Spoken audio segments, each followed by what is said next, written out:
So let's take a look at Intel's Core i7-6700 and i7-4790. The older Haswell processor, launched in more than a year ago, subsequent to its original launch 2 years ago. It was the speed bumped to get the best processor from production batches, and if bump its speed. That's what the 4790 is. That's top of the line Haswell processor, just below 4790K, the overclockable part.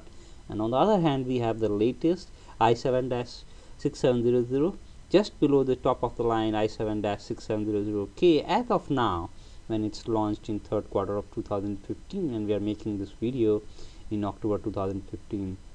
So both of them are quad core processor, and they have the support for hyper-threading. So, and looking at this clock frequency, they are about the same. The base clock frequency is 200 megahertz higher for the Haswell, the older Haswell, but the max turbo clock frequency is the same. So we can say that the clock frequencies are more or less the same. So all it the clock frequency is same, number of cores and threads are about the same, and the cache memory is about the same, 8 MB for both of them. So all that difference has to come from the processor architecture improvement in Skylake.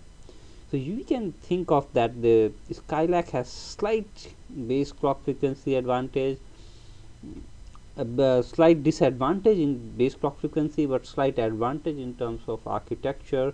So in between these two, we expect the processor performance to be the same, about the same, in the same offline. So we'll take a look at this pass mark score to confirm our hypothesis. Yes, we have i7-4790 at 10,042 and i7-6700 at 10,051. We are right at the spot to compare these two. With these benchmark scores in mind, let's take a look at a couple of other things. And one of them is the support for the DDR4 in Skylake.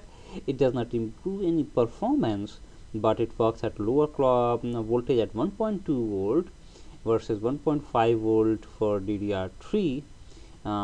It has a support for DDR3 at 1.35 volt also, but we are seeing that most of the motherboard are launched with DDR4, so that's something you have to go with.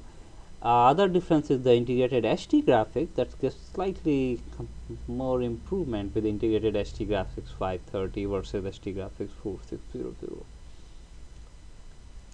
We also get support for higher resolution for the display, good for 4K display. It can be, you can hook up a 4K directly on the computer and get the advantage of it.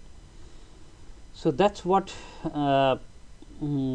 the difference between these two are. We basically have the two processor about the same performance, and they also have been priced similarly as of now, $312, and probably you can get slightly lower price for Haswell in actual market, because this is an older figure. This Intel may not be updating the prices for the older processor. For the newer processor, the price could be the right price. Thanks for taking a look, and hope that it helps you.